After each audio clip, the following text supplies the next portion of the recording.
Here with me in Paris to talk about it all, Congresswoman Tulsi Gabbard, Democrat of Hawaii. She is a member of both the House Armed Services Committee and the House Foreign Affairs Committees, and a veteran who was just recently promoted to major, I believe. Is that correct? Thanks so much for being with us, Congresswoman. So you just met with the congressional delegation meeting with French officials. You also laid flowers, I believe, at one of the memorials. What did you learn from the French officials in terms of the state of the investigation? Well, first of all, it was heart-wrenching to be here at places like République and see the faces and the candles and the wreaths that have been laid down for those who were victims of this attack.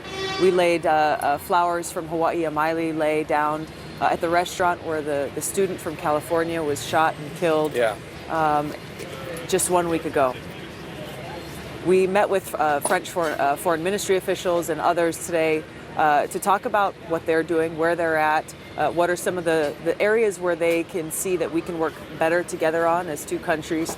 And one of the issues that came up actually was the issue of the open borders all across Europe, and the fact that there is a very real threat from European passport holders, foreign fighters, who are going in through Turkey into Syria and coming back into their communities in different countries, really without much tracking or much intelligence on exactly who's doing that, because you can travel across borders without even having to show an ID card. So someone could take your airplane ticket or your train ticket and travel across borders throughout Europe without even having to show an ID card, and it might not even be you.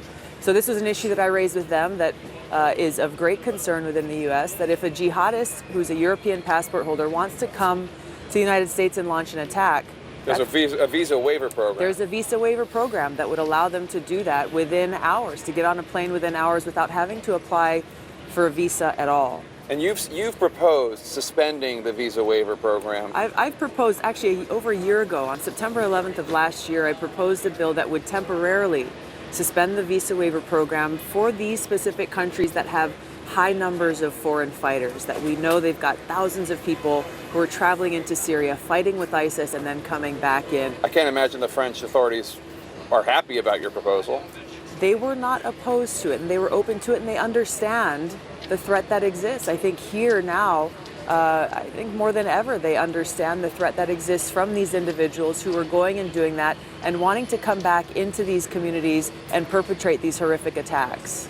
I have to ask you about the fact that you've been very forceful saying that you think that the United States should stop trying to defeat Assad and just focus on defeating ISIS. A lot of people say Assad is a bloodthirsty tyrant who's killed hundreds of thousands of his own people. How on earth could you want him to stay in power? You know, the same things were said about Saddam Hussein in Iraq. The same things were said about Gaddafi in Libya. Look at the state of these countries today. They have been overrun and are filled with chaos, and ISIS and Islamic extremist groups have only grown stronger in these countries and are terrorizing the people there. So the world would be better with Gaddafi and Hussein? ISIS, and Assad, our enemy, would not be as strong as they are today if those actions were not taken to overthrow those secular dictators. And this is the situation in Syria that I think we've got to be very clear on as a country. Is there are two wars that the United States is waging right now. One is to overthrow the Syrian government of Assad, and the other is fighting to defeat ISIS. The first war, to overthrow the Syrian government of Assad, is illegal because Congress hasn't authorized a war to conduct that action.